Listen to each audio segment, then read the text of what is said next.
Hello everyone, Lytro Storm here, and today we are returning to What If Goku Never Hit His Head?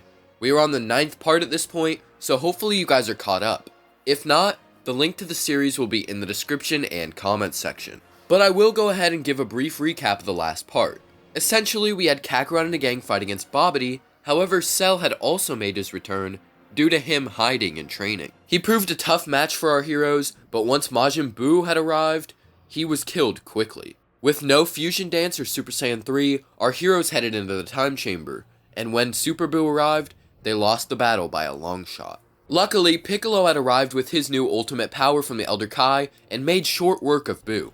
They then wished for Earth to return to its previous state, and that's about where it ended. So now that we're done with the Buu saga, we will begin the story of Dragon Ball Super. But first, I just want to tell you guys that I recently started my second channel, which will be focused on the Walking Dead content. If you like that type of content, or, you just want to support me, please go.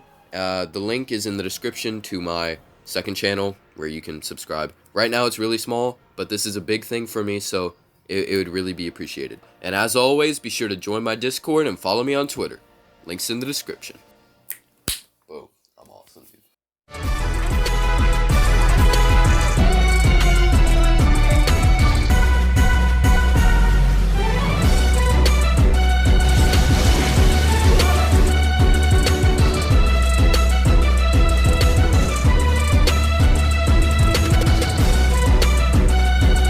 So starting off, after the Buu arc, everyone returned to their typical training regimen. But one difference is with the kids.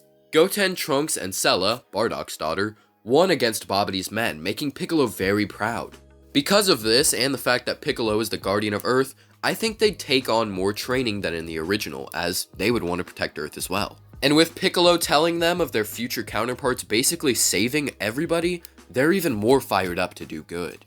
Trunks would train with his father in the gravity chamber, who would be fine with it due to him having already settled the score and accepted that Kakarot is better. Of course, he's gonna still train to keep up, but if his son wants to get stronger, who is he to stop him?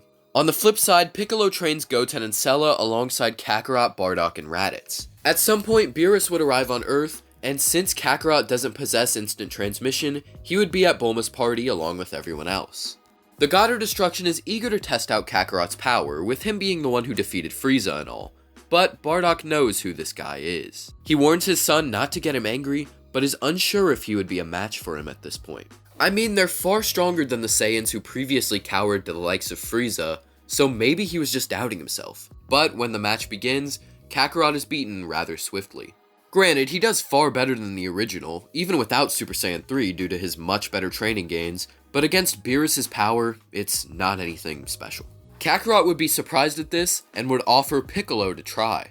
The Namekian is shocked, but Kakarot continues. He tells Beerus that Piccolo isn't a Saiyan, so he definitely isn't the god they're looking for, but he's his brother, and the strongest guy he knows. Beerus is intrigued, and Piccolo is flattered by this statement, and so the two begin to engage in combat. With Piccolo's ultimate form, he has a massive upper hand on the god, beating him down without holding back. Everyone is surprised at how much he's winning, even Beerus himself. But that ends soon as Beerus begins turning his power up higher, and eventually turns the tide. He is very impressed with this power, but it's no Super Saiyan god. However, that's when Shenron is summoned. During the fight, Raditz had taken the Dragon Balls to attempt to find out about the Super Saiyan god, and so now they proceed to do the wish, and then do the ritual on Kakarot. They've got more than enough Saiyans though, so Videl's baby will stay a secret for now. Anyway, with Kakarot becoming the god, he fights against Beerus and the two go at it for a while. And later on, Kakarot reverts into his Super Saiyan state, but luckily help arrives. Bardock and Raditz had both undergone their own ritual in order to help their family.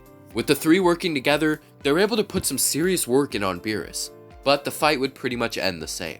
After winning, Beerus pretends to sleep and leaves along with Whis, and after some time, Vegeta, Kakarot, Raditz, and Bardock would go off with Whis for training. Since Kakarot is a Kokami, Piccolo would have to promise to take over full guardian duties for Earth in his brother's absence. He continues training the kids, and one day a ship would arrive. As per all what ifs with Frieza dying on Namek, King Cold is the one leading the plan to resurrect his son. He arrives along with some other men to get the Dragon Balls and wish for Frieza to be revived, but with Piccolo watching over the Earth, that is not gonna fly. He sees the sky go black, followed by Shenron, and heads toward the area. He, Goten, Trunks, and Cella all pull up and make quick work of these guys before anything can come of it, resulting in Frieza never being brought back. Piccolo would then take the Dragon Balls and bring them to the lookout for safekeeping. This means Kakarot and the other Saiyans can continue their training without being interrupted, so by the time of the Universe 6 tournament, they'd also be stronger. For said tournament, they grab Piccolo. He's got to defend the Earth, so not letting it get taken by another universe is probably fitting. But he's nowhere near their level at this point. He's gonna need some extra training. Kakarot and Vegeta are gonna be going in the time chamber, so he's welcome to join them. And since he's an Namekian that only needs mostly water, he wouldn't lower their 3 years by much. They'd probably still be able to get over 2 still. Piccolo in canon declined this offer since he didn't want to hang around Saiyans for that long, but in this case, Piccolo is literally raised right next to Kakarot, so. With this training, Piccolo would get a massive strength boost. Granted, he's nowhere near their level, but he's far stronger than he was before. Bardock will not be participating since Raditz is stronger than him, and he had faith in him to win. We're gonna run through these matches quickly, as they aren't really that different from in canon. So in the first round, Kakarot slaps Botamo, and then the second one comes, he loses to Frost due to poison. Following that, Piccolo would completely body the weakened Frost, and then go on to lose to Vegeta, and Vegeta would go up next, beating Vegeta and Kaba before losing to Hit. Hit would then proceed to beat Raditz, and Kakarot would now step in. Now, Kakarot doesn't have the Kaioken, but his superior training made him a lot stronger than in the original, so he would still end up beating Hit at full power. But this time, he would actually ring Hit out, winning the tournament. After this, not much really happens minus some filler stuff, so we're just gonna jump into the future timeline. If you guys remember right, in the future we had Goten, Trunks, and Cella all survive. Well, after the Android saga, they continued their training and repaired their Earth. Once Babidi showed up, they easily dispatched him and his men together before Goku Black eventually arrived. Now they are a good bit stronger than Trunks was in canon due to having more people to train with, so this in turn made Black stronger as well. During this time, Goten had taken something of a liking toward Mai given that Trunks already had Cella. Speaking of them, the two wanted to start a family, but due to Earth's shattered state, they were scared to bring a child into this world. One fateful day came when Bulma had finished fueling up the new time machine, and so the three, along with Mai, were ready to leave and get help.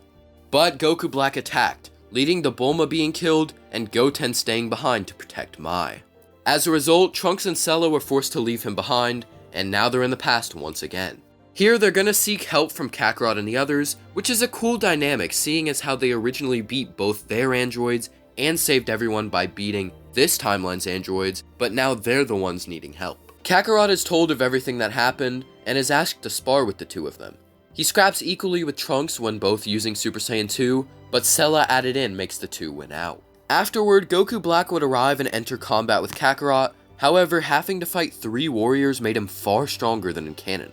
This is important because it means Kakarot isn't winning this fight in Super Saiyan 2, and that forces him to use Super Saiyan God. Now granted, the massive difference between the two forms allows him to win rather easily, leading to Black getting sucked into his own timeline. Before that, he destroys the time machine, and so now Bulma whips out the old time machine that Cell had used previously. Also, speaking of Cell, I'm sure some of you guys might be wondering how Goten is alive, but the Goten that was killed by Cell was in a different timeline than the future timeline. It was an alternate version. So the Goten that's still alive right now is the true future timeline Goten. But now Bulma begins working on the time machine, and Trunks and Cella spend the rest of their time catching up with everyone and doing some more sparring. Kakarot would also take this time to investigate Universe 10 along with Beerus and Whis as well, and once ready, Kakarot, Vegeta, Trunks, and Cella take off into the future. The 4 of them meet up with Goten and Mai and face off against Rosé Black and future Zamasu. However, even all 5 warriors put together aren't a match for Black's new power, combined with the added help of a new Zamasu. This leads to an early rage transformation in Trunks, as he doesn't want to run away and leave Mai and Goten again. Plus, he's stronger than in canon, so he's reached a level where he should be able to use it now. With this transformation, he is able to overpower the two for a while, and everyone else manages to escape, though Kakarot has to grab the leg of the time machine.